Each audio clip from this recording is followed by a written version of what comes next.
जब पहली बार बाबा की मुलाकात रही, मेरी आयु थी 8 वर्ष की और उस समय बाबा मम्मा दोनों के साथ मिले।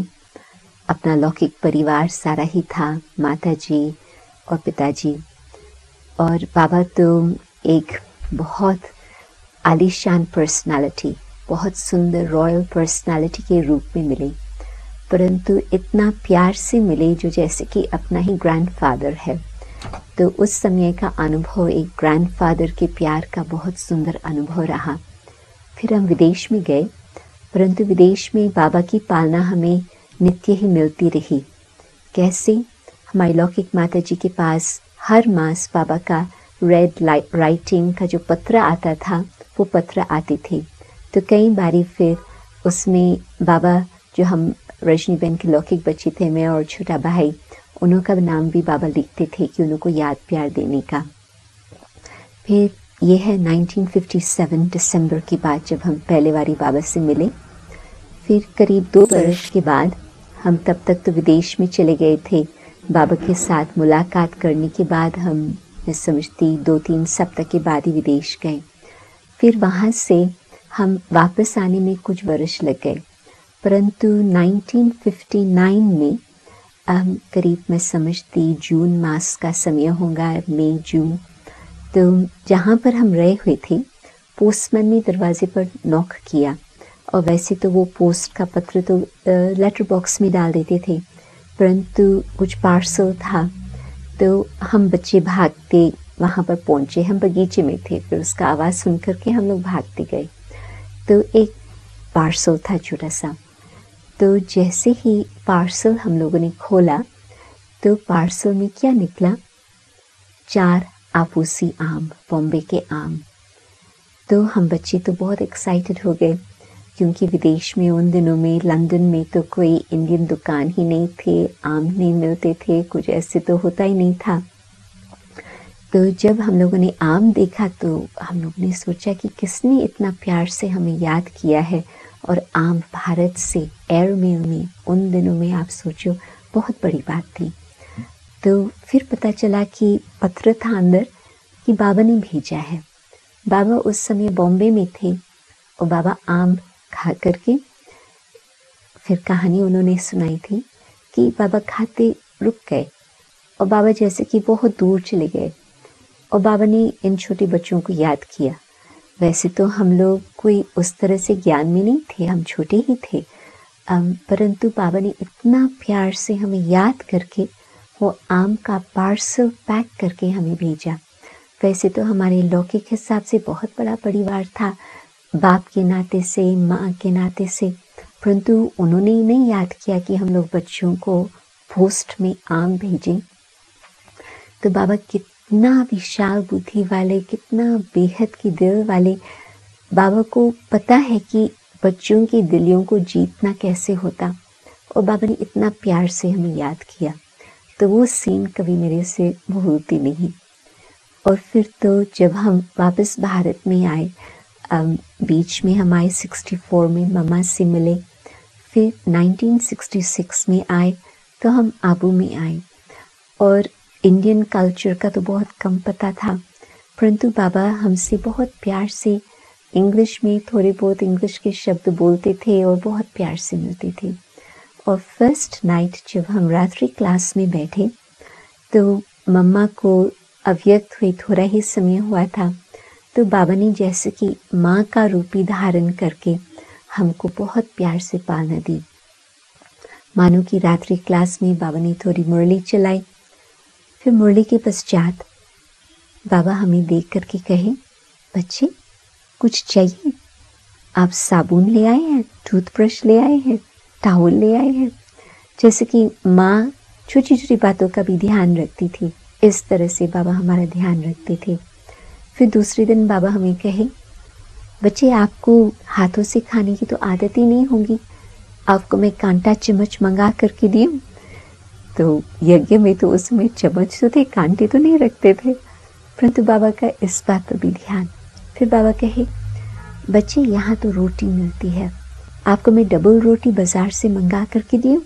हम कहे, बाबा आप निश्चिंत रहे, कोई ऐसी बात नहीं, हमको सब बातें यहाँ की बहुत पसंद है, परंतु बाबा का इतना हर प्रकार से ध्यान रखने से, जैसे कि बाबा हम लोगों को इतना प्रेम से पालना देते थे। फिर जिस समय शाम का टाइम होता था, कभी बाबा कहते थे आओ बच्चे पिकनिक करते हैं, या कभी बाबा कहते थे आओ बच्चे, क्योंकि मॉनसून का टाइम था, पार्टीज नहीं थे, तो हम लोग ही बाबा के जैसे कि लाडले बन गए थे। तो कभी बाबा पिकनिक हमसे करते, कभी बाबा ताश हमसे खेलते, कभी बाबा चॉकलेट्स हमको खिलाते। मतलब कि बाबा का था कि इन बच्चों को कैसे मैं शिव बाबा के नज़दीक लाऊं। या एक बारी बैडमिंटन खेलते थे, तो मेरी तो कद उस समय भी छोटी थी और बाबा तो 6 फीट टॉल थे।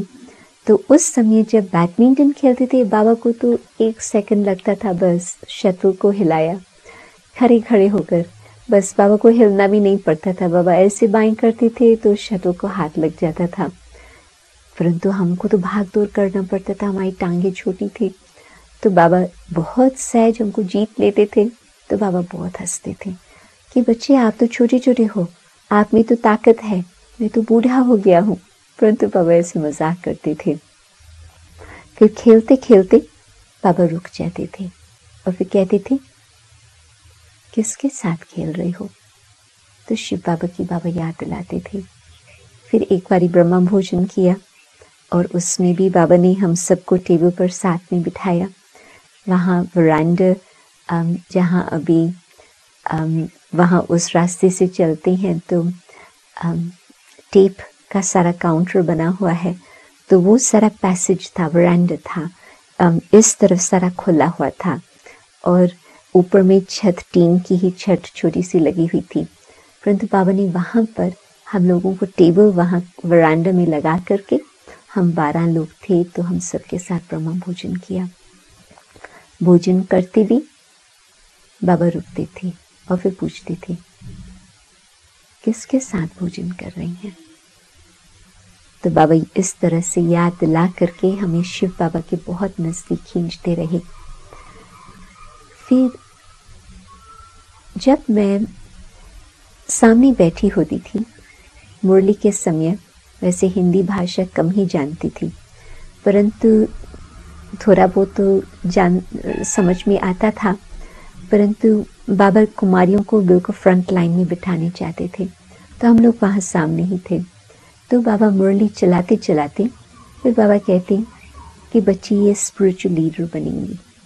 तो स्पिरिचुअल लीडर क्या होता, स्पिरिचुअल क्या होता हमको तो मालूम ही नहीं, परंतु बाबा इतना दूरंदेशी, इतना त्रिकालदर्शी, जो बाबा इस तरह से बातें करती थी। बच्ची जाकर के अपने स्कूल के बहनों को इस प्रकार से समझाएंगी, बच्ची ये सेवा करेंगी। हमको तो कुछ इतना समझ में ही नहीं आया, परंतु बाबा ने उस समय 1966 में ये सब कुछ उच्चारण किया।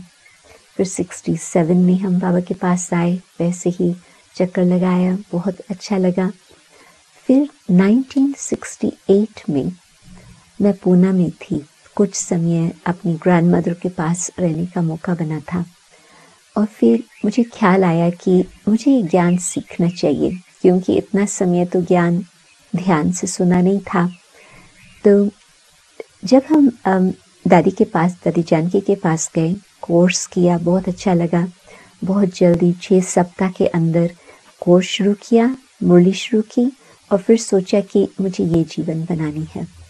तो मैंने दादी जानकी को बताया, तो दादी मुझे कहे कि तुम पत्र लिखो और बाबा को अपनी बात सुनाओ। तो बाबा तो हमको लौकिक परिवार के हिसाब से चाहे बीच बीच में मिलते रहे थे तो पहचानते थे अच्छी तरह से। तो मैंने बाबा को पत्र लिखा इंग्लिश में ही, क्योंकि मुझे हिंदी नहीं आती थी लिखना। तो बाबा को यही लिखा कि बाबा ये मुझे जीवन बहुत पसंद है, मुझे अपने को समर्पण करके बाबा की सेवा में ही जीवन बितानी है। तो 2 दिन के बाद टेलीग्राम आ गया, क्योंकि एक दिन में हमारा पत्र पहुंचा होगा, फिर बिल्कुल नेक्स्ट डे बाबा का तुरंत टेलीग्राम आ गया। टेलीग्राम में था कि child Janak is coming, come with Janak, meet me personally to talk. तो दादी जान की तार देख करके मुझे कहे कि फिर तो तुम तैयार हो जाओ, चलो। तो मैं समझी 10 दिन के बाद ही जून मास था, तो हम लोग माउंट आबू में आए।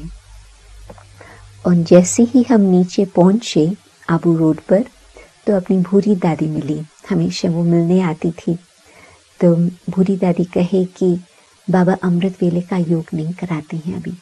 तो दादी जानकी को तो बहुत दिल को लगा, क्योंकि वो भागती भागती आई थी कि बाबा जो अमृत वेले योग कराते हैं वो दृष्टि लेनी है। तो हम भागते भागते ऊपर आकर के पहुंचे और वहाँ पर पहले ही हम सीधा बाबा के कमरे में गए दादी जानकी के साथ। तो बाबा बड़े प्यार से मिले। फिर दादी उसी घड़ी बाबा को कहे, बाबा हमने सुना है कि आप योग नहीं कराते हैं, मैं तो खास आई हूँ पूना से वो दृष्टि के लिए। तो बाबा इतना प्यार से उसको दृष्टि देकर के कहते, बाबा तो तुमको याद करते और बाबा तो तुमको हर रोज दृष्टि देते रहे, क्या तुमको दृष्टि पहुंचती नहीं थी, मिलती नहीं थी? तो दादी कही, नहीं बाबा जी, बाबा हाँ, बाबा की दृष्टि मुझे बिल्कुल पहुंचती थी। तो दादी वहाँ ही पिघल गई। परंतु बाबा ने इतना प्रेम से इतना विशाल उत्तर दिया। फिर बाबा को पता था कि हम खास आए हैं बात करने के लिए। तो बाबा ने सवेरे का 10:30 बजे का टाइम दिया, क्योंकि 10 बजे तक क्लास, फिर बाबा पोस्ट देखते थे, पोस्ट लिखते थे 10 बजे तक। फिर 10:30 बजे बाबा मिलते थे। उन दिनों में जून मास था 68 में। तो जो झोपड़ी बाबा की बनती थी वो हर साल ताज़ी बनती थी, और अभी जहाँ झोपड़ी है उसकी अलग थोड़ी जगह थी, परंतु वो केले के पत्तों से हर समय ताज़ा बनाते थे हर साल। तो बाबा वहाँ जैसे अपना सेमी लोटस पोस्चर है उसमें बैठी थी। और उस समय जबकि हमारी लौकिक माता जी रजनी बहन और हम बाबा से मिलने आए, तो बाबा बैठे हैं। और फिर थोड़ी समय के बाद बाबा हमको टोली भी दी, परंतु एक टोली का टुकड़ से कुछ पीस निकाल करके जहाँ वो थल्ला था वहाँ पर रख लिया। और बाबा ने कहा कि मेरी सखी के लिए है। तो मैं सोचूं कि कौन सी सखी? तो बाबा की सखी कौन सी थी? बाबा की टोली रखने के बाद कुछ क्षणों के बाद एक चिड़िया आई और बड़े प्यार से आकर के टोली खाई। और बाबा कहे कि देखो, ये मेरी सखी हमेशा मेरे से मिलने आती है, और उसने आकर के टोली खाई।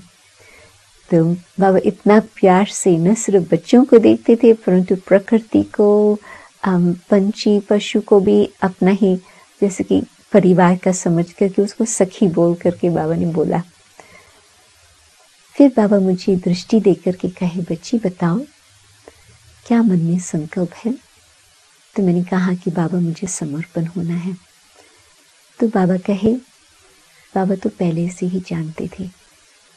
फिर मुझे याद आया कि कुछ वर्ष पहले बाबा ने ये शब्द कहे थे स्पिरिचुअल लीडर का। फिर बाबा ने तो बहुत प्यार से अपना जो संकल्प है वो भी सुना, और फिर बाबा ने अपने भी कई प्रकार के विचार, अपने संकल्प सुनाए। और बाबा ने कहा कि अच्छा, अभी बाबा तुमको ट्रेनिंग के लिए भेजेंगे, परंतु उससे पहले तुम अपने पिताजी से पत्र लिखवाओ कि वो अपनी खुशी से तुमको छुट्टी देता। तो मैंने कहा, बाबा मैं तो 18 साल से ज़्यादा हो गई, तो मुझे छुट्टी की ज़रूरत नहीं है। बाबा ने कहा, नहीं बच्ची, ऐसे मर्यादा नहीं है, ज़रूर लिखा करके लाना। फिर मैंने कहा, बाबा वो मानेगा नहीं, वो वैसे मुझे छुट्टी दे देगा, वो पत्र नहीं लिखेगा इस तरह से। बाबा फिर भी मुझे प्यार से कहे, बच्ची बाबा जानते हैं, उसको लिखो, सब सहयोगी होंगे। तो फिर मैंने पत्र उसको लिखा बाप को, और वास्तव में उसने बड़े प्यार से छुट्टी दी। तो बाबा जानते हैं हर बात को सही बात है। तो उस समय तो बहुत सुंदर दिन बीते, और उसमें मुख्य बात रात्रि का समय था। बाबा ने दोपहर को कहा था कि बच्ची रात्रि क्लास के बाद बाबा के पास आना। तो रात्रि क्लास करीब 9:45-10 बजे तक समाप्त होती। फिर दादी जानकी, मैं, हमारी लौकिक माँ, शीलिंद्रा दादी और शायद एक दो और भी थे। तो हम बाबा के पास गए कमरे में। तो जहाँ अभी जूते रखते हैं तो वो आंगन था, छत नहीं थी और गर्म मौसम था। तो लच्चू दादी ने बाबा की चारपाई, बहुत हल्की थी, बहुत पतला सा मैट्रेस था उस पर, तो वो चारपाई निकाल करके आंगन में रखा था। छोटा सा ही था आंगन, परंतु वहाँ पर था। तो बाबा लेटे हुए थे ऐसे विष्णु की तरह, बड़े आराम से। बाबा ऐसे लेट करके, एक हाथ में चांदी का कटोरा था जिसमें बाबा दूध पी रहे थे। तो हम बाबा के आजू बाजू खड़े हो गए। तो बाबा ने हम लोगों को देख करके कहा कि बच्चे, आप दूध पी के आए हैं। तो हम किसी को भी आदत नहीं थी रात्रि को दूध पीने की, तो हम लोगों ने मुस्कुराया। तो बाबा कहे, आओ बच्ची, बाबा पिलाता। परंतु दादी कहे कि बाबा ये तो आपका दूध है, हमको नहीं चाहिए, हम नहीं पीते, और मुझे भी आदत नहीं थी। तो मैं भी कही नहीं बाबा, परंतु बाबा अपना भी दूध बच्चों को देने के लिए इच्छुक थे। फिर बाबा सबको दृष्टि देने लगे और मैं शायद सेकंड या थर्ड में थी लाइन में। तो बाबा की नज़र मेरे पर पहुंची। फिर बाबा ने मुझे ऐसे इशारा किया, तो मैं बाबा के सामने गई और बाबा के तकिए के बाजू में सफ़ेद मोती के फूल थे, बहुत खुशबूदार। तो बाबा ने वो उठा करके मुझे दिए और ये तो एक साधन ही था दृष्टि देने का। परंतु जैसे बाबा दृष्टि दे करके वो फूल देते रहे, सब कुछ सफ़ेद सफ़ेद सफ़ेद वतन का ही लगता था। चांदनी रात थी। बाबा की खटिया पर बहुत सफ़ेद चादर, तकिया सफ़ेद, बाबा के कपड़े सफ़ेद, बाबा का बाल सफ़ेद, बाबा का चेहरा भी ऐसे बहुत सुंदर, तो जैसे कि प्रकाश प्रकाश, रोशनी रोशनी। और बाबा मुझे दृष्टि देते रहे और उसमें पहले बाबा के चेहरे को देख रही थी, फिर वो भी जैसे कि प्रकाश हो गए। फिर बाबा के मस्तक से एक जैसे कि चुंबक था जो मुझे खींच करके कहीं बहुत बहुत दूर लेके गया और ऐसे लगा जैसे कि मैं परम धाम में, उस प्रकाश की दुनिया में पहुंच गई हूँ जहाँ बिल्कुल साइलेंस। वहाँ पर बहुत ही साइलेंस की दुनिया में मैं और बाप, बस। कितना समय तक बाबा ने ये मुझे वहाँ पर पकड़ के रखा, समय का सुध बुध नहीं रहा। मैं तो उस संसार में थी। फिर जैसे कि धीरे धीरे वहाँ से वापस आई और फिर इस संसार का सीन, आवाज़ नजर आए। फिर बाबा ने कहा, आप जानते हो बाबा क्यों ऐसी दृष्टि दे रहा? तो दादी जानकी थी सामने, वो मुस्कुरा करके कहती थी, हाँ मैं जानती हूँ। फिर बाबा ने जैसे कि उस दृष्टि द्वारा मुझे नया जन्म दिया, दूसरे संसार में जाकर के फिर पुराने संसार में आने का नहीं रहा। फिर तो उसके बाद थोड़ा समय लगा पूरा अपना समेटने के लिए। फिर मैं अक्टूबर में दिवाली के दिनों में बाबा के पास आई रजनी बहन के साथ, और बाबा ने मुझे फिर दीदी के साथ भेजा और बाबा कहे कि बच्ची तुम देखो, जहाँ भी दीदी जाती है वहाँ तुम साथ जाना, फिर जहाँ तुमको दीदी फिट करे, तुमको जो पसंद आए वहाँ पर तुम रहना। पहले जयपुर, फिर दिल्ली, फिर आगरा, फिर ग्वालियर, अनेक स्थानों का चक्कर लगाया, दीदी की अथक सेवा देखी और उसमें भी फिर आगरा में ही बाबा के साथ दीदी का कनेक्शन बनता रहा। फिर मुझे आगरा में फिक्स किया कि हाँ बच्ची, वहाँ विदेशी बहुत आते हैं तो वहाँ सेवा करना टूरिस्ट की। तो बाबा को विदेश की याद उसी समय थी कि विदेश की सेवा करनी है। फिर बाबा वहाँ पर नया म्यूजियम था, दिन में 2 बारी पत्र आते थे, सुबह की पोस्ट में आते थे, दोपहर की पोस्ट में। मेरे प्रति नहीं परंतु नई सेवा शुरू हुई है, तो बाबा हर पत्र में बहुत अच्छी अच्छी प्रेरणाएं देते थे, बच्चे ऐसे करो, बच्चे ऐसे करो। तो अपने महेंद्र भाई और विमला बहन थे वहाँ पर उस समय। तो महेंद्र भाई जो जो बाबा की आज्ञा होती थी बिल्कुल समझते थे हमें ऐसे ही करना है, परंतु फिर साथ साथ पत्र में फिर बाबा मुझे याद प्यार भी भेजते थे, तो बाबा को वो भी बात याद रहती थी। परंतु पत्र दिन में 2 बारी सर्विस की प्रेरणाएं के आते रहे और बहुत सेवाएं हुई। बाबा ने कहा था खूब सेवा करो, तो खूब सेवाएं होती रही। फिर दिसंबर मास में एक ग्रुप जाने वाला था आगरा से, तो मुझे कहा कि विमला बहन तुम भी साथ चलना। तो वो फर्स्ट टाइम था जबकि मैं मधुबन में दिसंबर 1968 में सफ़ेद कपड़ों की बैग लेकर के सफ़ेद साड़ी में बाबा के पास उस समय आकर पहुंची। तो बाबा ने तो बहुत बहुत प्यार किया। बाबा प्रैक्टिकल जीवन परिवर्तन का स्वरूप देखता था। फिर बाबा खास बैठे कि तुम्हारी दिनचर्या कैसी होती, तुमको कोई तकलीफ तो नहीं होती, तुमको कोई सुविधा चाहिए, बहुत डिटेल में बाबा बताते रहे। और फिर बाबा ने मुझे कहा कि बच्ची यहाँ कॉन्वेंट स्कूल में तुम्हारी सखी है ज्योति, तुम उसको अपने साथ आगरा लेके जाओ, वो भी कुछ अनुभव करे। तो बाबा ने मुझे उसके स्कूल में भेजा दादा विश्वरतन के साथ। तो वो हम वहाँ पर सोफिया स्कूल में गए और फिर ज्योति से मिले। तो मैंने ज्योति को कहा कि बाबा ऐसे कहते हैं, तो कहे कि नंद से छुट्टी लेनी होगी। मैंने कहा भले, मैं उनसे बात कर सकती। तो मैंने उनको बताया मैं इसकी कज़न हूँ, तो उन्होंने छुट्टी दे दी। फिर जब ज्योति वापस आए पांडव भवन में और बाबा से मिली, तो बाबा बहुत प्यार से कहे कि हाँ देखो बच्ची, तुमको भी कुछ सर्विस का अनुभव होगा। तो बाबा ने जैसे कि उस समय हम दोनों को साथ साथ संबंध जोड़ा और फिर ज्योति को हमारे साथ आगरा भेजा। और जिस समय हम बाबा से विदाई लेने गए उस समय बाबा के ऑफिस में बाबा वहाँ पर खड़े होकर के हमको फल दिया। और हम तो बहुत बाबा के आधे साइज के ही थे, बाबा तो बहुत लंबा। तो बाबा को ऐसे देखते थे, तो बाबा ने बड़े प्यार से दृष्टि देख करके भागी पहन के हमको छुट्टी दी। फिर बाबा कहे नहीं बच्चे, बाबा भी साथ चलता।